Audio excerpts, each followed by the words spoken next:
Hello everyone, welcome to Pressmart YouTube channel. Pressmart YouTube channel में आप सभी का स्वागत है। दोस्तों, आज की क्लास में हम डिस्कस करेंगे आरआरबी ग्रुप डी 2018 पर आए साइंस के टॉप मोस्ट इम्पोर्टेंट को डिस्कस करेंगे। ये हमारा पार्ट 5 क्लास होगा। और चैनल में आप अगर नए हैं तो चैनल को सब्सक्राइब कर देना और बेल आइकन को दबा देना। तो चलिए एक एक क्वेश्चन को डिस्कस करते हैं, क्या क्या क्वेश्चन हमारे पास है। तो इसमें पहला क्वेश्चन में पूछा जा रहा है, टंगस्टन का गलनांक क्या है? टंगस्टन का मेल्टिंग पॉइंट कितना है? इसमें आपको 3380 डिग्री सेल्सियस इसका उत्तर हो जाएगा।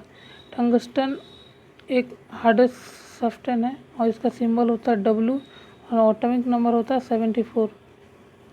तो बढ़ते हैं अगला क्वेश्चन की ओर। अगला क्वेश्चन में हमसे पूछा जा रहा है, what type of tissue consist different type cell carrying out same function? तो इसका उत्तर हो जाएगा कॉम्प्लेक्स टिश्यू। कॉम्प्लेक्स टिश्यू, तो चलिए ये कॉम्प्लेक्स टिश्यू क्या है इसको हम डिस्कस करते हैं। देखिए, प्लांट टिश्यू आपका दो प्रकार के होते हैं, एक मेरिस्टेमेटिक टिश्यू और एक परमानेंट टिश्यू। ये परमानेंट टिश्यू का पार्ट है कॉम्प्लेक्स टिश्यू। तो इसमें आते हैं जाइलम और फाइलम। तो जाइलम का काम क्या होता है? पौधों तक जल पहुंचाना। और फाइलम का काम क्या होता है? पौधों को मिनरल पहुंचाना, फूड पहुंचाना। तो ये इसका उत्तर हो जाएगा। तो आपका उत्तर हो जाएगा कॉम्प्लेक्स टिश्यू। ठीक है, बढ़ते हैं अगला क्वेश्चन की ओर। अगला क्वेश्चन हमसे पूछा जा रहा है, the tendency of body to resist change state motion position. अगर कोई वस्तु पर कार्य किया गया बल किसी दिशा की ओर मूव कर रहा तो ये क्या कहा जाएगा? ये कहा जाएगा इनर्शिया। इनर्शिया क्या है? न्यूटन का फर्स्ट लॉ का नियम है, फर्स्ट लॉ ऑफ न्यूटन। या न्यूटन में का नियम कहता है कि जब तक किसी बॉडी में हम फोर्स नहीं लगाएंगे वह वहीं रहेगा, और जब तक हम इसमें फोर्स ना लगाएंगे। तो ये लॉ ऑफ इनर्शिया हो जाएगा। पढ़ते हैं अगला क्वेश्चन की ओर। अगला क्वेश्चन हमसे पूछा जा रहा है, डेंटिस्ट किस प्रकार का मिरर यूज़ करते हैं? तो सबसे पहले डेंटिस्ट यूज़ करते हैं कॉन्वेक्स मिरर का। और ये इमेज कैसे बनाता है? वर्चुअल और इनलार्ज बनाता है। इमेज कैसे बनाता है? वर्चुअल और enlarge. ENT doctor convex mirror का यूज़ करते हैं। ये कैसा इमेज होता है? Virtual enlarge. ये छोटी चीज़ों को बड़ी छवि में देखने पर मदद करता है। तो इसका सही उत्तर हो जाएगा वर्चुअल एंड इनलार्ज।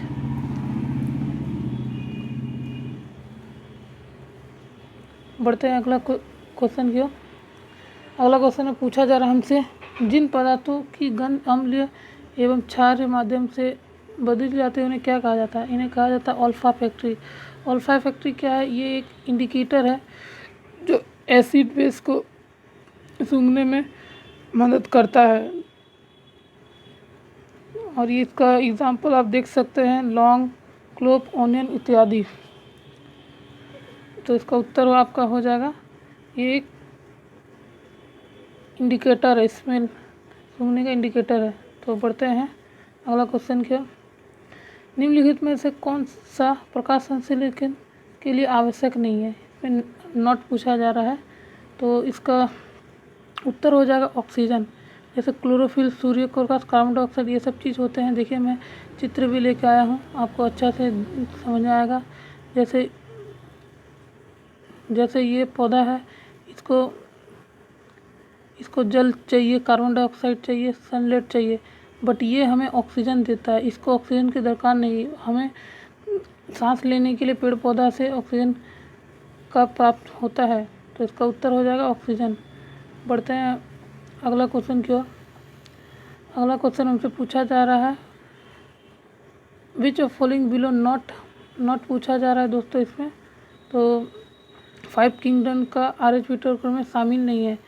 फंगई है, प्रोटिस्टा है, एनिमिलिया है, प्रोटोजोआ नहीं है।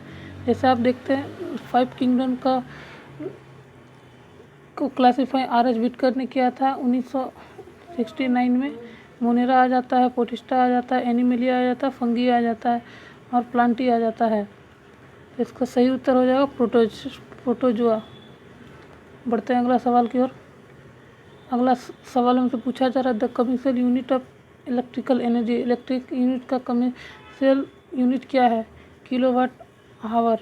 जो हमारे घर में जो मीटर होते हैं हम किससे नापते हैं? किलोवाट आवर से नापते हैं। 1 किलोवाट में 3 × 10⁻⁶ जूल है। ये मोस्ट इंपॉर्टेंट क्वेश्चन है, इसको आप रट लीजिए दोस्तों, काफ़ी इंपॉर्टेंट सवाल है। बढ़ते हैं अगला क्वेश्चन में की ओर। The standard unit of measuring frequency sound. Sound को मेज़र करने के लिए फ्रीक्वेंसी का यूनिट क्या है? इसका यूनिट हो जाएगा आपका हर्ट्स हो जाएगा। हर्ट्स किसका यूनिट है? फ्रीक्वेंसी का। तो बढ़ते हैं अगला क्वेश्चन की ओर। अगला क्वेश्चन में पूछा रहा है germ cell containing store food embryo. Embryo मतलब भ्रूण। तो ये कंटेन होता है फीमेल गैमेट पर। फीमेल गैमेट, जैसे मैं आपको रिप्रोडक्शन के बारे में थोड़ा बता दे रहा हूँ। जब रिप्रोडक्शन होता है मेल और फीमेल में, तो देखिए मेल का स्पर्म बनता है और ये फीमेल का आपका गैमेट बनता है। ये दो चीज़ बन के एम्ब्रियो का निर्माण करते हैं। तो इसका उत्तर हो जाएगा फीमेल गैमेट। बढ़ते हैं अगला क्वेश्चन की ओर। अगला क्वेश्चन में पूछा जा रहा है what solution use treat bee sting. Bee sting मतलब मधुमक्खी के जो डंक में काट देने से हम किसका उपयोग करते हैं? इसका उपयोग करते हैं हम बेकिंग सोडा का। और ये लेमन जूस में कौन सा एसिड पाया जाता है? इसमें सिट्रिक एसिड का मिलता है हमें, सिट्रिक एसिड। और मिल्क में हमें कौन सा एसिड मिलता है? Lactic acid.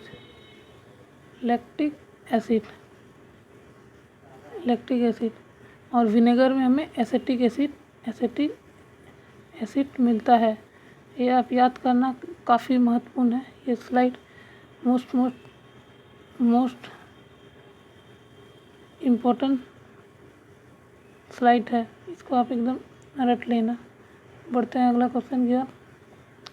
अगला क्वेश्चन हमसे पूछा जा रहा है which tissue make plant harder and strong. मतलब प्लांट में कौन सा टिश्यू है जो मजबूती एवं कठोरता प्रदान करता है प्लांट को? इसका उत्तर हो जाएगा स्केलन कायमा प्लांट को हार्ड एवं स्टिफ प्रदान करता है। बढ़ते हैं अगला क्वेश्चन की ओर। अगला क्वेश्चन पूछा जा रहा है डैश व डिस्कवर लेटर रिप्लेस सक्का। मतलब ऐसे कौन सा धातु है जो बाद में सिलिकॉन के रूप में डिस्कवर किया गया? उसका गैलेनियम। उत्तर हो जाएगा गैलेनियम। बढ़ते हैं अगला क्वेश्चन हमसे पूछा है herbivore require longer small time digest. तो इसमें किसका यूज़ कर होता है? सेलुलोज का। याद रखिएगा सेलुलोज ह्यूमन में नहीं पाया जाता है, ये एकदम प्लांट में पाया जाता है, प्लांट। तो इसका सही उत्तर हो जाएगा सेलुलोज। इनको भोजन को डाइजेस्ट करने में थोड़ा समय लगता है। अगला क्वेश्चन हमसे पूछा जा रहा है measure the speed of work done by power.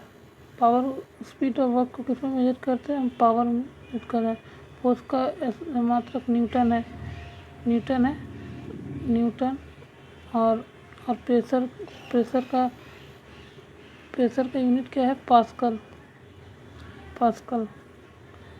तो इसका उत्तर हो जाएगा पावर।